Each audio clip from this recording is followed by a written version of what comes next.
ಯಲಹಂಕ ದಾಸನಪುರ ಹೋಬಳಿ ಬೆಂಗಳೂರು ಉತ್ತರ ತಾಲೂಕು ವಿವಿಧ ಕಾಮಗಾರಿಗಳ ಭೂಮಿ ಪೂಜೆಯನ್ನು ಜನಪ್ರಿಯ ಶಾಸಕರಾದ ಎಸ್ಆರ್ ವಿಶ್ವನಾಥ್ ರವರ ಸಮ್ಮುಖದಲ್ಲಿ ಸೀಗೆಹಳ್ಳಿ ಗೇಟ್ ಅರ್ಕವತಿ ನಗರ ಪುನರ್ವಸತಿ ಕಾಲೋನಿಯಲ್ಲಿ ಕಾಂಕ್ರೀಟ್ ರಸ್ತೆ ಅಭಿವೃದ್ಧಿ ಕಾಮಗಾರಿ.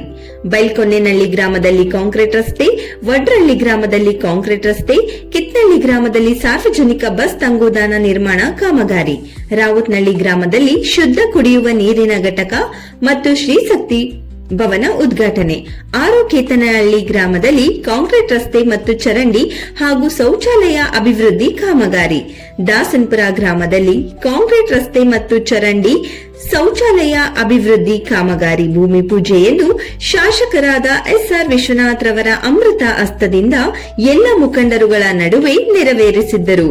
ಬಿಜೆಪಿ ಮುಖಂಡರುಗಳಾದ ಯಲಹಂಕ ಗ್ರಾಮಾಂತರ ಮಂಡಲ ಅಧ್ಯಕ್ಷರಾದ ರಾಮಮೂರ್ತಿ ಎಂಜಿ, ನರಸೇಗೌಡ್ರು, ಚಿಕ್ಕೆಂಪಯ್ಯ, ಕೊಳ್ಳಿಗಾನಹಳ್ಳಿ ವೆಂಕಟೇಶ್, ನರಸಿಂಹಮೂರ್ತಿ, ಲಕ್ಷ್ಮಣ್ ಗೌಡ್ರು, ರವಿ ಗೌಡ್ರು, ಕಿರಣ್ ಕುಮಾರ್ ಇನ್ನು ಮುಂತಾದವರು ಉಪಸ್ಥಿತರಿದ್ದರು.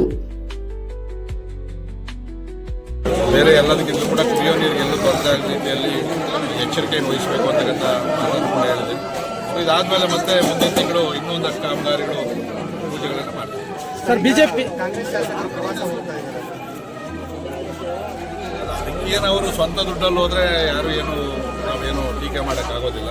ಅದು ಅವರು ವೈಯಕ್ತಿಕವಾಗಿರ್ತಕ್ಕಂಥದ್ದು.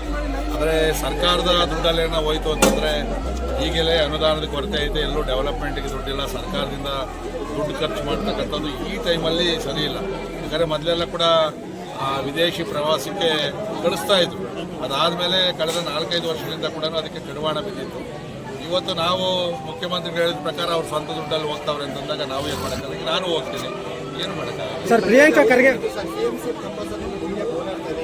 ಇಲ್ಲ, ಯಾಕೆಂದರೆ ಈಗಾಗಲೇ ಕೇಂದ್ರ ಸರ್ಕಾರ ಡಿಲಿಮಿಟೇಷನ್ ಮತ್ತು ಜನಗಣತಿಗೆ ಆದೇಶವನ್ನು ಕೊಟ್ಟಿರೋದ್ರಿಂದ ಯಾವುದೇ ಹೊಸ CMC ಆಗಲಿ ಹೊಸ TMC ಆಗಲಿ ಯಾವುದು ಕೂಡ ಇಡೀ ದೇಶದಲ್ಲೇ ಆಗೋದಿಲ್ಲ. ಒಂದ್ಸರಿ ಜನಗಣತಿ ಆದಮೇಲೆ ಅದರ ಆಧಾರದ ಮೇಲೆ ಮುಂದೆ ನಾವು ಹೊಸ CMC ಆಗಲಿ TMC ಆಗಲಿ ಮಾಡ್ಬೋದು. ಪ್ರಸ್ತುತ ಅದು ಕಾನೂನಲ್ಲಿ ಅವಕಾಶ ಇದೆ. ಸರ್, ಪ್ರಿಯಾಂಕಾ ಖರ್ಗೆ ಅವರು ಬಿಜೆಪಿ ದೇವದ ನೆರಳು ಅಂತ ಹೇಳಿದ್ದಾರೆ. ಇದ್ರ ಬಗ್ಗೆ ಪ್ರತಿಕ್ರಿಯೆ ನೋಡ್ರಿ, ಅವರೇ ದೆವ್ವ. ಅದೇನು ದೆವ್ವ ಹಿಡಿದೈತೆ ಗೊತ್ತಿಲ್ಲ ಅವ್ರಿಗೆ. ಮಾತಾಡ್ತಾರೆ RSS ಅವ್ರು ಮಾತಾಡ್ತಾರೆ. RSS ಅವ್ರು ಅವ್ರ ಬಗ್ಗೆ ಏನು ಉತ್ತರನೇ ಕೊಡೋಕೆ ಹೋಗ್ತಾ ಇಲ್ಲ. ಅವ್ರು ಏನು ಕೂಡ ಅವ್ರಿಗೆ ರಿಯಾಕ್ಷನ್ನೇ ಮಾಡ್ತಾ ಇಲ್ಲ, ಪ್ರತಿಕ್ರಿಯೆ.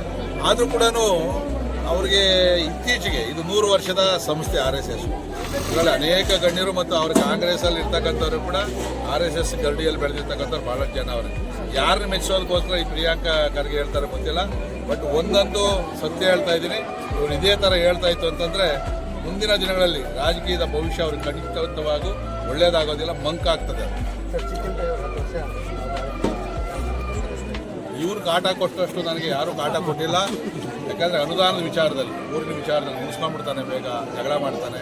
ಬಟ್ ನನಗಿದು ಖುಷಿ ತರ್ತಕ್ಕಂಥ ವಿಚಾರ. ಯಾಕಂದರೆ ಊರಿನ ಕೆಲಸಗಳನ್ನು ಬೆನ್ನತ್ತಿ ಮಾಡಿಕೊಂಡ್ರೆ ಆಗುವಂಥದ್ದು. ಇಲ್ಲಾಂದರೆ ನಮಗೇನು ಗೊತ್ತಾಗ್ತದೆ.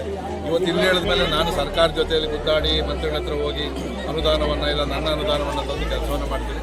ಚಿಕ್ಕಂಪಯ್ಯ ಒಳ್ಳೆ ಕೆಲಸವನ್ನು 3 ವರ್ಷ ಮಾಡಿದ್ದಾನೆ. ಈ ಥರದವರು ಮುಂದೆ ಕೂಡ ಜನಪ್ರತಿನಿಧಿಗಳಾಗಿ ಊರಿನ ಕೆಲಸವನ್ನು ಮಾಡಬೇಕು ಅಂತಕ್ಕಂಥದ್ದು ನನ್ನ ಬಯಕೆ.